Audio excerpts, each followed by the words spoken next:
Vamos abrir as nossas Bíblias. Segundo livro das Crônicas, no capítulo 32, verso 1 ao verso 8. Eu vou pedir a você que está com o seu celular, deixe o celular no modo avião. Uma palavra para a sua vida, para a minha vida. Não receba e-mails, não receba mensagens. Coloque seu celular virado para baixo, porque a tendência nossa, a minha também, a tendência é a gente olhar, não é assim? E esses olhares, eles nos dispersam no momento da mensagem. Às vezes uma palavra que vai ser direcionada para você, você vai perder, porque você está voltado para outras coisas. Você que está aqui também nessa noite, não saia, tá bom? Às vezes a gente tem um comichão, né? De sair assim, a vontade de beber água na hora que não está com sede, vontade de sair, pegar um ar. Lembre que isso pode ser coisa do diabo também, tá bom? Para você não ouvir aquilo que Deus tem para você. Joia? Então eu peço que você se concentre, tá bom? Nessa noite aqui. Segundo livro das Crônicas, capítulo 32, verso 1 ao verso 8.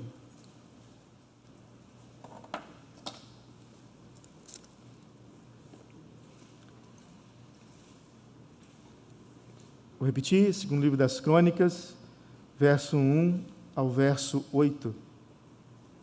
O cabeçalho do texto fala que Ezequias, o rei Ezequias, prepara-se para resistir a Senaqueribe. E é um bom cabeçalho. O texto diz assim: depois dessas coisas e dessa fidelidade, veio Senaqueribe, rei da Síria, entrou em Judá, acampou-se contra as cidades fortificadas e intentou apoderar-se delas. Vendo, pois, Ezequias que Senaqueribe vinha, que estava resolvido a pelejar contra Jerusalém, resolveu, de acordo com os seus príncipes e os seus homens valentes, tapar as fontes das águas que havia fora da cidade, e eles o ajudaram. Assim, muito povo se ajuntou e tamparam todas as fontes, como também o ribeiro que corria pelo meio da terra, pois diziam: por que viriam os reis da Síria e achariam tantas águas? Ele cobrou ânimo, restaurou todo o muro quebrado e sobre ele ergueu torres. Levantou também o outro muro por fora, fortificou a Milo, na cidade de Davi, e fez armas e escudos em abundância. Pôs oficiais de guerra sobre o povo. Reuniu-os na praça da porta da cidade e lhes falou ao coração, dizendo: sede fortes e corajosos, não temais, nem vos assusteis por causa do rei da Síria, nem por causa de toda a multidão que está com ele, porque há conosco maior do que o que está com ele. Com ele está o braço de carne, mas conosco o Senhor nosso Deus, para nos ajudar e para guerrear as nossas guerras. O povo cobrou ânimo com as palavras de Ezequias, rei de Judá. Vamos orar mais uma vez? Ó Deus, queremos pedir ao Senhor que o Senhor fale aos nossos corações, às nossas mentes, às nossas emoções e à nossa volição também. Tome nossas vidas nas Tuas mãos nessa hora. Que o Senhor nos edifique, que o Senhor nos oriente, que o Senhor nos console, que o Senhor esteja nos confrontando por meio do Teu Espírito, que é o único capaz de nos convencer do pecado, da justiça e do juízo. Nada acontece se o Senhor não agir por meio do Teu Espírito. Nós não mudaremos se o Senhor não agir nos nossos corações. Nós não mudaremos nossos conceitos, valores, nós não nos quebrantaremos diante do Senhor e dos homens se o Senhor não agir nos nossos corações. Que o Senhor tome nossas vidas nas Tuas mãos. Nos dê Sua graça para ouvirmos e Sua graça para poder falar também. Em nome de Jesus, o Senhor e o Salvador. Amém. Meus irmãos, nós sabemos assim que o Novo Testamento, em Romanos, no capítulo 15, no verso 4, diz assim que tudo que foi escrito para o nosso ensino foi escrito. Então Paulo está dizendo lá assim que aquilo que foi escrito, os registros históricos do Velho Testamento, eles vêm a nos ensinar como didática para nós. E o objetivo desse ensino, então, é nos trazer o quê? Nos trazer paciência. O objetivo desses ensinos das Escrituras é nos trazer consolo no meio das nossas lutas, em meio às nossas lutas. É nos trazer paciência em meio aos nossos desesperos de alma, em relação à nossa vida pessoal, em relação à nossa vida familiar, em relação à nossa vida de trabalho, qualquer área da nossa vida. Então, quando nós lemos essas histórias, elas nos ensinam e nos ensinam a termos paciência, elas nos consolam e elas nos trazem uma coisa muito jóia para as nossas vidas, nos trazem esperança. Esperança para continuar de pé, esperança para continuar crendo, esperança para vivermos esse mundo aqui, que é muito jóia estar aqui, mas você sabe, e eu também, que nós passamos por lutas aqui, por dificuldades, por tristezas, por angústias de fora, mas angústias da alma, angústias de dentro também. Mas a palavra de Deus, ela nos traz paciência, ela nos traz consolo, ela nos traz esperança, porque ela nos ensina, essas histórias, elas nos ensinam.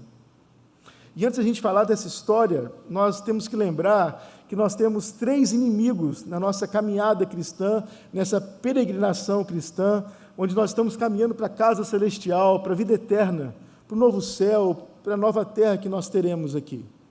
O primeiro inimigo que nós temos somos nós mesmos. É a nossa carne, a nossa velha natureza que nos assedia todos os dias. E você não precisa nem provar isso, não é verdade? Você não precisa falar assim e se forçar a pecar, e se forçar a ser tentado, porque você é tentado e eu sou tentado também. Nós temos que lutar, então, contra nós mesmos, em várias áreas da nossa vida, todos nós, e todos os dias. Temos também o nosso segundo inimigo, que é o mundo, onde a Bíblia fala que nosso inimigo é o mundo, que, na verdade, quando fala mundo, é um sistema que unifica pensamentos, é um projeto mundano, que não tem nada a ver com o reino de Deus, é um projeto emancipado da Escritura Sagrada, é um sistema que não se vincula à palavra de Deus, muito pelo contrário, é um sistema rebelde às Escrituras, e nós convivemos nessa vida aqui, tanto é que Jesus disse assim, que nós temos que ser sal da terra, e luz do mundo, o mundo em trevas, onde a nossa luz ela tem que brilhar, mas nós vivemos então combatendo, de certa forma, esse mundo, nós não nos misturamos, nós temos que ter discernimento, onde estamos convivendo com esse sistema, mas nós temos também um terceiro inimigo, que nós não podemos negar, que é o diabo, que é o inimigo das nossas almas, é um ser milenar, é um ser invisível, é um ser inteligentíssimo, é um ser que está contra você, é um ser que não está contra Deus, porque ele não é nada perante Deus. Lutero disse assim, que o diabo é o diabo de Deus, no sentido que ele é uma criatura. Não existe um dualismo na nossa vida cristã, no sentido que uma hora o diabo está vencendo e outra hora Deus está vencendo, como se fossem duas forças antagônicas e duas forças iguais. Não é isso. Deus é Deus. Deus é o Senhor da história. Deus é quem domina todas as coisas. Deus é o Rei dos reis, o Senhor dos senhores. Deus é o soberano Rei da terra. O diabo não pode contra Deus. Tanto é que na volta de Cristo, vocês já ouviram falar disso, lembra? Do Armagedon? Na verdade, o Armagedon simplesmente vai ser Jesus voltando e destruindo todo o reino inimigo, com o sopro da sua boca. Não existe resistência, não vai ter resistência, porque o diabo não é nada diante de Deus. Mas ele é poderoso em relação à igreja. E ele persegue a igreja. Persegue você e persegue a mim. No texto que nós lemos, nós podemos enxergar, então, de forma simbólica e indireta, a estratégia satânica contra o povo de Deus na figura de Senaqueribe, rei da Síria.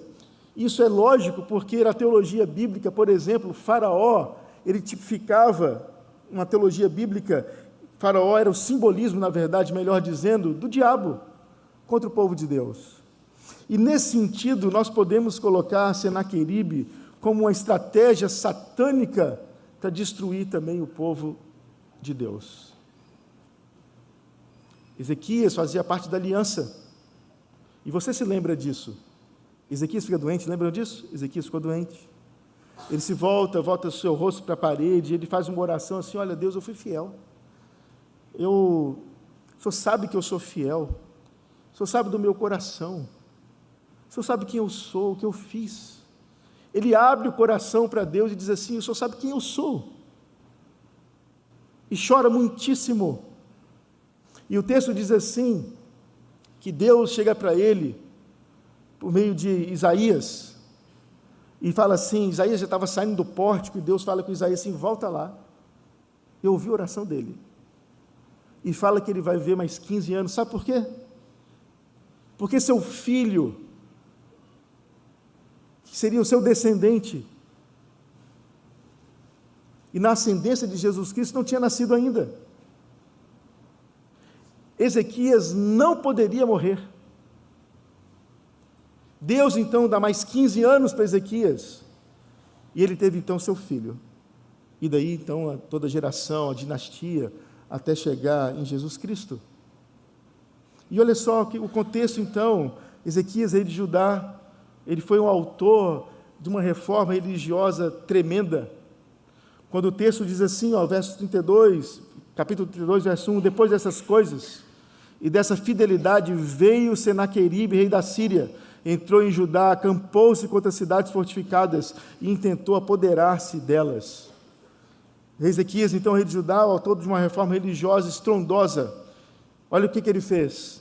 Ele colocou o povo de Deus para buscar a Deus, ele colocou o povo de Deus para se arrepender dos seus pecados, ele incentiva o povo a consertar a vida diante de Deus, diante dos homens, ele incentivou o povo a trabalhar em prol do reino de Deus. Enfim, presta atenção nisso, houve uma completa volta a Deus pelo povo de Deus. Um povo que se arrependeu dos seus pecados, um povo que se volta para Deus no seu quebrantamento, ele constrói todas as coisas, ele faz uma reforma religiosa, ele coloca o povo para buscar a Deus, o seu Deus, os deuses da aliança, ele conserta a aliança do povo para com Deus. Houve uma completa volta, então, do povo a Deus. Aqui que o texto diz, no verso 1, depois dessas coisas. Depois dessa volta, então, o que o rei da Síria, nesse simbolismo satânico, ele fez? Ele acampa-se contra e intentou apoderar-se.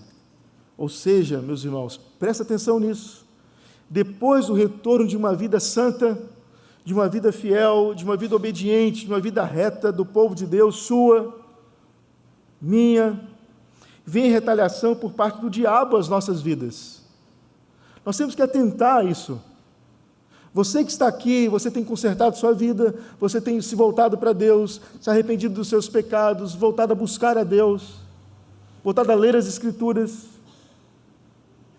voltado a estar com Deus. A igreja tem se voltado para Deus.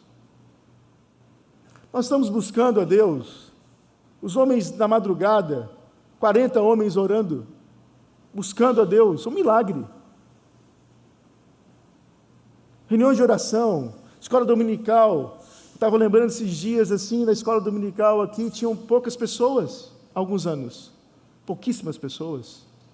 Hoje, às vezes, tem mais gente na escola dominical do que no culto noturno. Gente se voltando, gente querendo buscar, dons sendo colocados à disposição, talentos sendo vistos pelas pessoas, pessoas trabalhando para Deus, famílias sendo reestruturadas, famílias sendo mudadas, transformadas, gente que estava em casa, que não queria nada com nada em relação à igreja, decepcionados com a igreja, de repente se voltando para Deus e para a igreja, para a vida comunitária. Aí o que acontece? Satanás, ele odeia o crente fiel e aquele que tem procurado andar nos caminhos de Deus. Por isso, então, a sua intenção é destruir o crente, destruir a fidelidade a Deus que ele tem.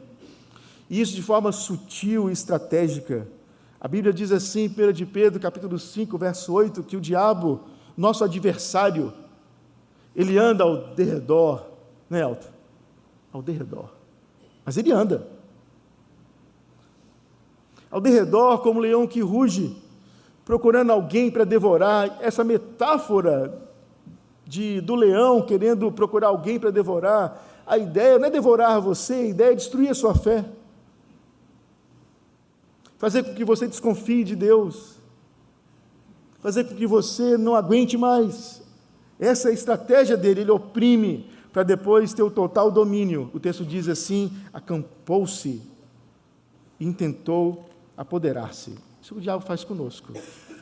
ele nos cerca, ele anda ao derredor, e ele tenta e nos atenta e nos pressiona para que a gente abandone a fé. De que forma ele faz isso? Através de algumas estratégias que nós vamos ver aqui nessa noite. Nós podemos levantar alguns exemplos, e fazendo uma transposição para o Novo Testamento, você lembra que a nossa luta não é contra carne e sangue, a nossa luta é contra principados e potestades. Você lembra que o diabo tem suas setas, tem as suas ciladas, ele arma arapucas. Já armou alguma arapuca na sua vida, quando criança? Já armou? Já armou, Ronaldo? Arapuca? Você coloca arapuca onde? Onde o animal vai, não é assim? E disfarça ali. O diabo faz a mesma coisa conosco. Ele arma arapucas para nos pegar. Ele joga setas na nossa vida, e é isso que nós vamos ver aqui. Quais são, então, as estratégias satânicas para nos desanimar, para se apoderar de nós, para nos aterrorizar? Em primeiro lugar, é quando o diabo coloca dúvidas no nosso coração quanto à nossa salvação, sabia? Quando ele chega para você e chega para mim e diz assim: você é crente mesmo? Será que você é um cristão mesmo? Para deixar você desanimado, para deixar você cabisbaixo, para deixar você aterrorizado, em dúvidas e mais dúvidas quanto à sua salvação. Em segundo lugar, uma das estratégias satânicas também, presta atenção nisso, o diabo ele tem o poder de injetar pensamentos iníquos, pensamentos lascivos, pensamentos pecaminosos, inculcar em nós e tentar inculcar em nós essas coisas, para depois fazer o quê? Nos acusar. Já aconteceu isso com você?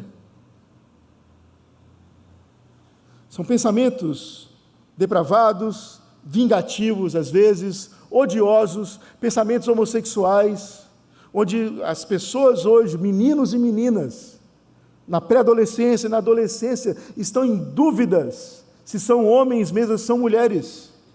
Isso é coisa do diabo, é coisa satânica. Porque ele injeta pensamentos esquisitos para depois dizer assim: será que você é homem mesmo? Na formação do adolescente ou da adolescente. Isso está de forma avassaladora nas escolas. Não só de pré-adolescentes, nem adolescentes, mas de adultos também. Quantas histórias você não escuta aí que a pessoa abandonou a casa? Abandonou o marido, abandonou a esposa para viver uma vida homossexual? Ou para viver um relacionamento homossexual? Isso é coisa do diabo. E ele pressiona a igreja para acusá-la depois, para que você se sinta triste, cabisbaixo, depressivo. Terceiro lugar, a terceira estratégia satânica também, ele usa pessoas para atacar você, para ferir você, para odiar você. Cuidado, meus irmãos, de você não ser usado pelo diabo para destruir pessoas. Às vezes, quando nós não percebemos, quando nós não estamos vigiando, nós podemos ser usados pelo diabo.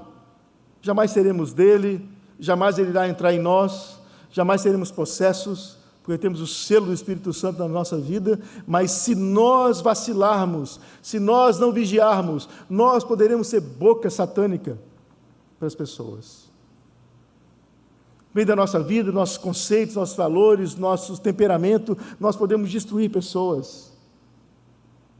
Quarto lugar, ele tenta também nos intimidar, nos deixando temerosos, verso 9 ao verso 17. Vamos ler lá, por favor. Verso 9 ao verso 17. Depois disso, enquanto Senaqueribe, rei da Síria, com todo o seu exército, sitiava Laquis, enviou os seus servos a Ezequias, rei de Judá, que estava em Jerusalém, dizendo: assim diz Senaqueribe, rei da Síria: em que confiais vós para que vos deixais sitiar em Jerusalém? Acaso não vos incita Ezequias para morreres de fome e sede, dizendo: o Senhor nosso Deus nos livrará das mãos do rei da Síria? Fome e sede por quê, meus irmãos? Porque iria acontecer um sítio de guerra. As cidades eram muradas, Jerusalém era murada. O rei da Síria iria se acampar ao derredor, para que não entrasse ninguém, não saísse ninguém mais, eles iam morrer de sede e de fome. O texto continua: acaso não vos incita Ezequias para morrer de fome e sede, dizendo: o Senhor nosso Deus nos livrará das mãos do rei da Síria? Não é Ezequias o mesmo que tirou os seus altos, os seus altares, e falou a Judá e Jerusalém, dizendo: diante de apenas um altar vos prostrareis, e sobre ele queimareis incenso? Não sabeis vós que eu e meus pais fizemos a todos os povos das terras? Acaso puderam de qualquer maneira os deuses das nações daquelas terras livrar o seu país das minhas mãos? Qual é de todos os deuses daquelas nações que meus pais não os destruíram, que pôde livrar seu povo das minhas mãos, para que vosso Deus os possa livrar das minhas mãos? Agora, pois, não vos engane Ezequias, nem vos incite assim, nem lhes dei crédito, porque nenhum Deus de nação alguma, nem de reino algum, pôde livrar o seu povo das minhas mãos, nem das mãos dos meus pais, quanto menos vos poderá livrar o vosso Deus das minhas mãos. Os seus servos falaram ainda mais contra o Senhor Deus e contra Ezequias, seu servo. Senaqueribe escreveu também cartas para blasfemar do Senhor Deus de Israel e para falar contra ele, dizendo: assim como os deuses das nações de outras terras não livraram o seu povo das minhas mãos, assim também o Deus de Ezequias não livrará o seu povo das minhas mãos. A quarta estratégia satânica é intimidar você e a mim, e nos deixando temerosos. Quer ver como é que isso acontece? O diabo chega para você, na sua família, e diz assim: você vai separar mesmo. Você não vai conseguir vencer o seu casamento. Você não vai conseguir vencer essa luta. Olha ao derredor. Todos caíram. Olha ao derredor dos seus amigos, conhecidos seus, que andavam bem, e de repente estão todos separados já. Vai acontecer a mesma coisa com você. Você não é diferente dessas pessoas. O Deus que você serve não vai livrar você. Todos mantêm relações sexuais antes do casamento, todos se embebedam, todos ficam tomados pela bebida, todos mentem, todos colam. Você não vai resistir, vai fazer a mesma coisa. Não tem como você ser fiel nesse mundo. Eu vou fazer você cair. Porque eu fiz cair todos ao seu derredor. Você acha que o seu Deus vai livrar você? Ele tenta nos intimidar. Outra coisa também, se você se comprometer com Cristo, olhe para as consequências. Vou repetir. O diabo chega para o crente, para aquele que está se aproximando de Deus, e ele diz assim: se você se comprometer de verdade. Meus irmãos, vocês já ouviram uma história assim? Não vou orar não, porque o problema vai vir. Já viram isso? Se você ora muito, o bicho vai pegar, hein? Se você for muito à igreja, o negócio vai ficar feio para você. Olha, você sabe disso, se você se comprometer com o reino de Deus, buscando a Deus, o negócio vai ficar feio, então é melhor você fazer o quê? Não se comprometer. Isso é estratégia satânica, porque ele sabe que o Deus que está com você é muito maior, mas ele quer intimidar você e a mim. Olha, se você for fiel no seu trabalho, nos seus estudos, onde você está, na sua empresa, você vai perder oportunidades. Se você não assinar aquilo que você não pode assinar, mas se você assinar, você vai ganhar tudo. Mas se você não assinar, você vai perder cargos. Outra coisa também, o que seu pai vai dizer, o que sua mãe vai dizer, o que seus irmãos vão dizer, o que as pessoas vão dizer, o que seus colegas vão pensar de você. Olha só, se você se comprometer, você vai dividir sua casa. Você que está aqui, que de repente é casado ou casada com uma pessoa não cristã, onde você tem medo de se comprometer, onde você tem medo de falar, onde você tem medo de expor, onde você tem medo de falar a verdade, que você não quer ter problema no seu casamento, vai causar infelicidade no seu lar. Não fale nada, fique na sua, não confronte nada.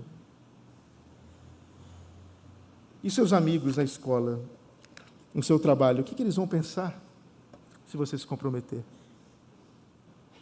Em quinto lugar, quinta estratégia satânica também é quando ele deseja nos infundir terror. A ideia aqui é de um medo irracional, um medo inexplicável. São pessoas que são dominadas por algum terror. Não sabem de onde vem. Por exemplo, eu vou morrer. Tem gente que vive pensando, eu vou me acidentar. Vai dar errado isso. Se eu passar por aquele lugar, eu não passo por aquele lugar, porque aquele lugar vai trazer problema para mim.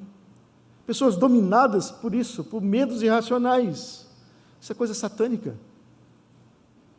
Às vezes você que está aqui, ou você que está assistindo, você tem esses medos irracionais. Mas nós somos livres. Deus é nosso Senhor. É Deus quem nos guia. Deus tem o controle absoluto de tudo e de todos. São esses medos irracionais. Vai dar errado se você fizer assim. Sexto lugar, sexta estratégia satânica também, o diabo tenta nos infundir, melhor dizendo, em nós, sentimentos passados de culpa. Tenta nos lembrar pecados já perdoados por Deus. O que você já fez, por exemplo, no passado? Você não é digno. O diabo tenta colocar você de volta ao seu passado. Lembra pecados já perdoados. Ele faz isso para nos deixar tristes, nos deixar paralisados também. Em sétimo lugar, o diabo também, outra estratégia dele, melhor dizendo, é nos levar ao orgulho. O que significa isso? É levar você e a mim à independência de você achar que você está bem demais. A Bíblia diz assim, aquele que está em pé, cuidado para que não caia, é isso? Não. Nem Ronaldo, o que diz? Aquele que pensa está em pé. Pensa, está em pé. Vocês devem ter ouvido falar de um pregador americano chamado Steve Lawson. Steve Lawson é um pregador da Fiel. Já fui na Fiel várias vezes. Um dos pregadores, um dos palestrantes era Steve Lawson. Um homem de 73 anos. Um homem de 73 anos destruiu o ministério dele, porque adulterou, com 73 anos. Imagina só. Foi um garoto de 25. Foi um homem na meia-idade. Foi um idoso de 73 anos. Perdeu seu cargo, perdeu suas finanças, perdeu sua honra, foi disciplinado, graças a Deus, uma igreja séria, destruiu seu ministério. Por quê? Porque achava que estava de pé. Pensava que estava de pé. Cuidado, presta atenção nisso, você, eu, todos nós. Nós temos que tomar cuidado com a nossa independência. De voltarmos a ler a Bíblia, de voltarmos a estudar a Escritura, de voltarmos a orar. O mundo, o século, o sistema, ele tem muitos entretenimentos, muitos hoje. Mas sempre teve, sempre teve. Não tinha televisão, mas tinha jogatina, tinha bares, sempre, olha a história. A questão é você e eu, nós não sermos independentes. É buscarmos a comunhão com os santos, é estarmos presentes nos cultos, e presentes atentos, não presentes viajando na maionese, como diz um amigo meu, travel in Helmas, que às vezes a gente fica assim. Essa vai na mocidade. A pergunta é, diante dessas coisas, então, como agir vitorioso?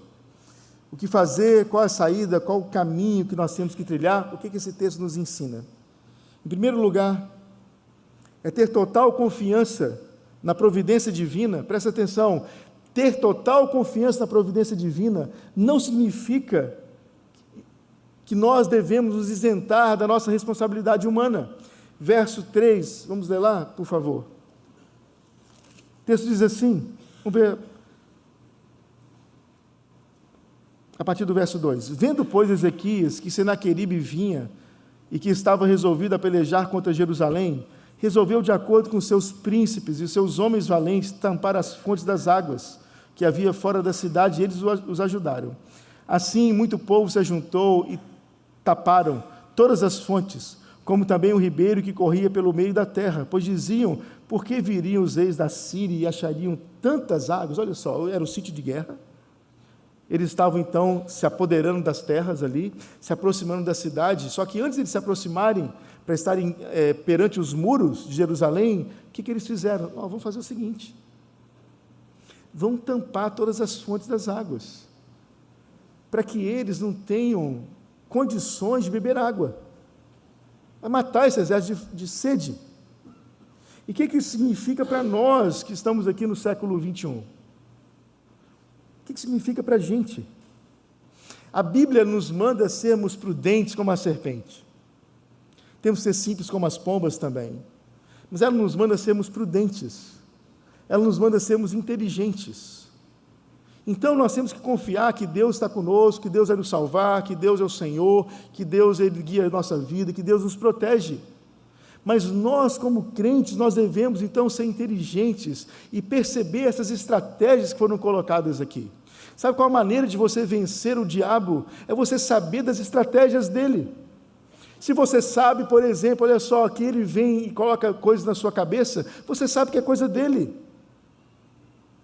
Aí você fala com você mesmo assim, não, isso é coisa do diabo, isso não é meu. Se ele vem colocando coisas para você ficar depressivo, você tem que saber, não, isso é coisa dele, isso é uma seta dele, isso é uma cilada dele. E quando você percebe então que está armando arapucas para você, o que você faz? Você foge. Você não fala com quem você iria falar. Você não se aproxima de quem você não poderia se aproximar. Você entende as estratégias. Você sabe o que ele está armando para você. E o que você faz? Então você tampa as fontes das águas. Você tem uma consciência plena que você tem que agir antes dele agir. Para que você vai se aproximar de pessoas que você não deve se aproximar? Para que você vai fazer coisas e se aproximar de coisas que você não deve se aproximar? Para que você vai flertar com o pecado? Para quê? Qual o limite, por exemplo, seu em relação à bebida? Você sabe qual é o seu limite? Se você sabe, que bênção. Mas se você não sabe e tem pisado na bola, se afasta e toma uma postura. Tampe as fontes. A ideia, então, seja inteligente, seja estratégico, saiba quem ele é, saiba das suas setas, das suas ciladas, conheça o seu adversário, para que você fique firme e de pé. Em segundo lugar, o que nós devemos fazer também para vencer, que Ezequias fez, é tomar uma decisão de reparar as brechas pecaminosas. Verso 5, o texto diz assim, ele cobrou ânimo. O negócio estava pegando fogo ali, o exército se aproximando, mas ele fala assim, não, eu vou levantar a cabeça. O que ele fez? Ele cobrou ânimo, restaurou todo o muro quebrado, e sobre ele ergueu torres, levantou também outro muro por fora, fortificou a Milo na cidade de Davi, fez armas e escudos em abundância. Ele fez o quê? Ele restaurou todo o muro. Presta atenção nisso. Quais são, vou repetir, quais são as brechas pecaminosas da sua vida?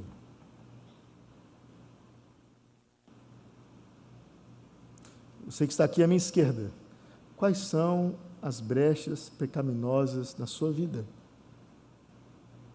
que você precisa reparar? Você que está aqui na frente, quais são as brechas pecaminosas na sua vida? Seus pensamentos, suas atitudes, seu jeito, seu comportamento, sua vestimenta, suas escolhas, suas decisões, aquilo que ninguém sabe. Quais são? Você que está à minha direita também. O que você precisa reparar? E reparar de vez.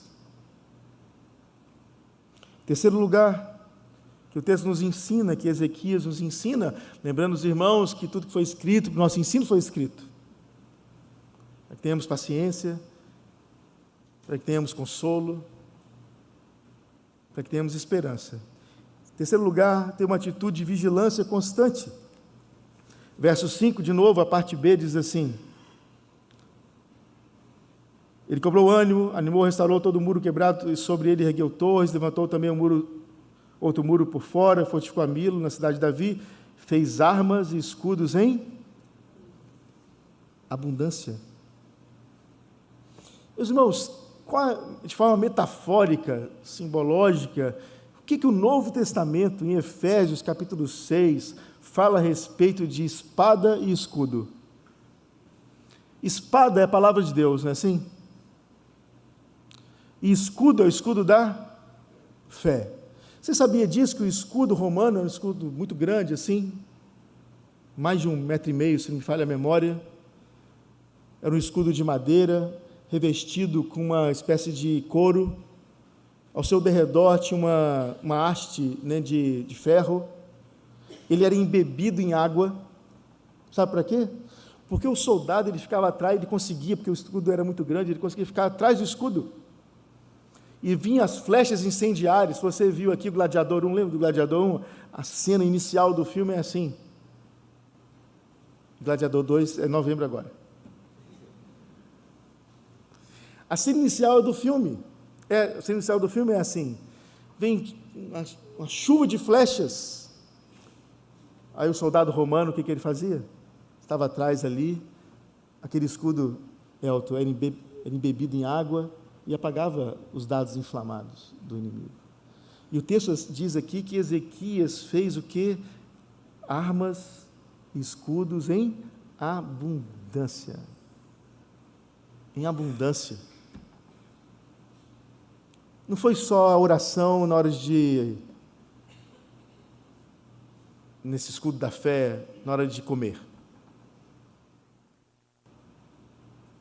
Não é só aquela leitura furtiva, onde você pega o versículo do dia, não tem? Na Bíblia não tem assim? Versículo do dia, aí você lê lá e fala assim, tá bom, já li o versículo do dia. Aí você não para para ler, você não para para estudar, você não para para nada mais. Isso acontece com você, isso acontece comigo. Mas o texto nos ensina o quê? Tem uma atitude de vigilância constante. Os irmãos sabem, em outubro agora, vão fazer 2 anos que eu tive câncer de próstata. E o meu oncologista, ele queria que eu fizesse a radioterapia e a hormonoterapia. De pronto, já. Graças ao bom Deus e ao meu querido amigo Dr. George chegou e falou assim: pastor, vamos fazer um protocolo 2, que também é um protocolo. Não faça rádio, não faça a hormonoterapia. Vão vigiar constantemente. Então, tem 2 anos que eu faço exames a cada 2 meses, às vezes a cada 1 mês, né, presbítero Jackson? Porque eu estou o quê? Vigiando de perto o inimigo. O meu oncologista falou assim, que esse inimigo está atrás de mim com a arma na mão, querendo me matar. Aí eu falei com ele assim, mas deixa ele quieto na grade, lá na prisão. Se ele levantar, vão vigiar. É a mesma coisa, você tem que vigiar. Se você não se armar da Escritura e da vigilância na oração, na fé, o escudo da fé, você não vai ficar de pé. A gente tem que ser sábio, nós temos que ter bom senso, a gente tem que evitar o mal, a gente tem que ter cuidado com as amizades, Sejam vigilantes. E preste atenção nisso, você que está aqui. Cuidado com as suas amizades. Não tem amiga do seu peito que você gosta demais dela, mas ela está te afastando do Evangelho, sai fora dela. Ela não respeita você e está sendo usada pelo diabo. Tem aquele amigão seu, amigão do peito, que você gosta muito dele, mas ele não tem nada a ver do reino de Deus com o reino de Deus e está levando você para o buraco. Cuidado. Cuidado com colegas de trabalho que levam você para o buraco. Cuidado com familiares que levam você para o buraco. Em quarto lugar, quarta estratégia nossa para combater estratégias satânicas é nos voltarmos para a palavra de Deus e voltar a crer na possibilidade da vitória. Verso 5, a parte C, diz assim: e fez armas e escudos em abundância. É uma palavra redundante para você, onde você vai ter esperança, segurança em Cristo, e conhecimento e obediência. Você vai se colocar com a armadura de Deus, em abundância com essas coisas. Vivemos uma geração que ela não lê mais a palavra de Deus, e que ela não acredita também no sobrenatural. Nós precisamos voltar a acreditar na possibilidade de vencermos. De vencer. Vencer suas lutas. De vencer. Tem um texto, eu não lembro do endereço dele, depois você olha aí, tá bom? Mas o texto fala mais ou menos assim, se eu não me engano é a segunda carta de Paulo a Timóteo. O texto diz assim, para nós orarmos, para que aqueles que forem enlaçados pelo diabo, eles voltem à sensatez, é o que fala o texto.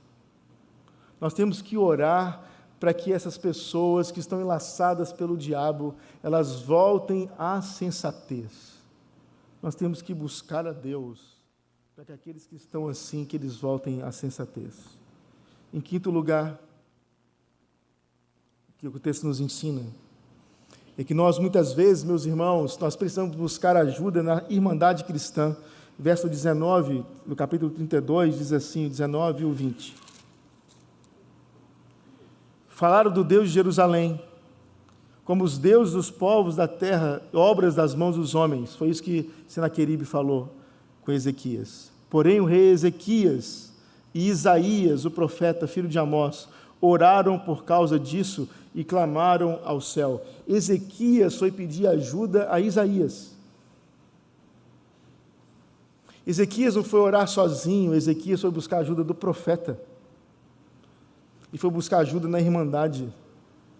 Presta atenção, às vezes você não dá conta sozinho, você tem que buscar ajuda na irmandade. Busque, de repente, um psicólogo, mas busque um psicólogo, uma psicóloga cristã. Busque ajuda de gente que vai poder, pessoas sábias que vão poder te ajudar. Não fique sozinho. Porque às vezes sozinho você não dá conta. Ele ora junto com Isaías, ele compartilhou a oração, eles oraram juntos, eles clamaram juntos. E por fim, última coisa que nós temos que saber, é que aquele que está em nós, meus irmãos, é muito maior do que aquele que está no mundo, muito maior. Verso 6 e verso 8, fala a respeito de Senaqueribe, o braço de carne, mas você sabe que é um simbolismo da estratégia satânica. O texto diz assim, verso 6 ao verso 8. Pôs oficiais de guerra sobre o povo, reuniu-os na praça da porta da cidade, e lhes falou ao coração, dizendo, Ezequias fala ao coração do povo, dizendo, e Deus fala aos nossos corações hoje, sede fortes e corajosos, não temais, nem vos assusteis por causa do rei da Síria, nem vos assusteis por causa do diabo, nem por causa de toda a multidão que está com ele, o terror, né? Porque um há conosco maior do que está com ele.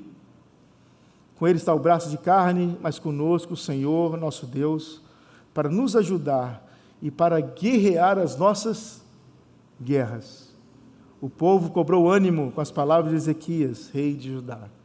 E a minha oração é que você e eu, nós cobremos ânimo com essas palavras. Que essas palavras nos ensinem, que essas palavras tragam consolo à nossa vida, que essas palavras tragam paciência em meio às nossas lutas, que essas palavras nos trazem esperança, nossa família, no nosso trabalho, na nossa vida pessoal, nos nossos sonhos, nas nossas lutas, que elas nos enchem o coração de esperança, porque presta atenção nisso, com Deus, ou melhor, sem Deus, a gente não pode fazer nada. Sem Deus, né, Ronaldo? Nada acontece. Nada, presbítero Ronaldo. Mas com Deus, tudo pode acontecer. Tudo pode acontecer. A gente tem que voltar a crer nisso. Como igreja, como família, como crentes que somos. Mês em mês as nossas lutas. E você saiba disso, Deus acolhe a sua pouca fé. Deus acolhe a nossa pouca fé. E graças a Deus por isso. Quero convidar você a baixar sua cabeça, fechar seus olhos. Nós vamos ter esse momento de oração. Ó Deus, queremos pedir ao Senhor que o Senhor tome as nossas lutas nas Tuas mãos. Lançamos sobre o Senhor as nossas ansiedades, como diz a Tua palavra. Nos humilhamos sob a Tua poderosa mão, para que em tempo oportuno o Senhor nos exalte. Precisamos que o Senhor nos exalte. Precisamos que o Senhor intervenha na nossa vida. Precisamos que o Senhor intervenha na nossa casa. Precisamos que o Senhor intervenha nos nossas lutas, nossos sonhos. Que o Senhor tome nossas vidas nas Tuas mãos. Mais uma vez te pedimos. E mais uma vez clamamos ao Senhor. Que o Senhor tome as nossas ansiedades também e acolha as nossas ansiedades. Porque o Senhor tem cuidado de nós, como diz a Tua palavra. Em nome de Jesus, o Senhor e o Salvador, confiados no Senhor somente. Em nome de Cristo Jesus. Amém.